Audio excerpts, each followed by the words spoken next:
새해에도 오피스텔 분양이 줄을 잇고 있습니다. 분양 경쟁이 치열한데요. 분양 상담사들이 여러 조건으로 소비자들을 유혹하고 있습니다. 네, 하지만 알아볼 게 많습니다. 일단 계약을 하게 되면 해지가 쉽지 않은데요.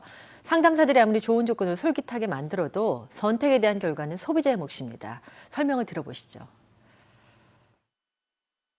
지난 2010년 서울 송파의 한 오피스텔을 분양받은 이모 씨는 최근 고민에 빠졌습니다. 계약 당시 분양 상담사가 제시한 수익률은커녕 가격을 낮춰도 오피스텔 임대 계약이 이루어지지 않고 있는 상황인데요.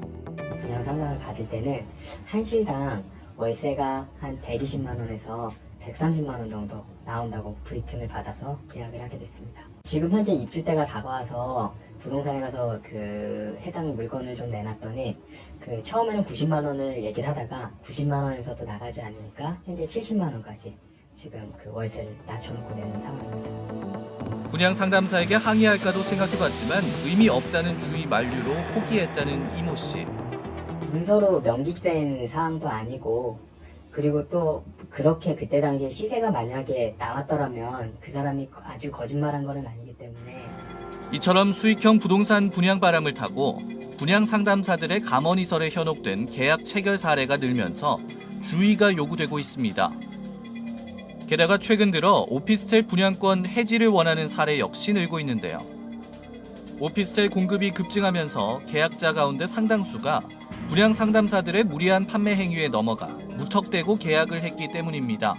중개에 대한 사고를 막기 위해서 매수자와 매도자를 연결하는 중재자일 뿐이지 모든 계약에 대한 책임은 매도자와 매수자에게 있다는 거. 그러면 분양 계약을 할 때도 계약 당사자에게 모든 책임이 돌아온다는 거를 인식을 해야 되고, 특히나 분양 상담사 이런 경우는 그냥 상담을 조언해주는 사람일 뿐이지 전혀 계약에 대한 책임이 없다는 거를 기억을 해야 됩니다.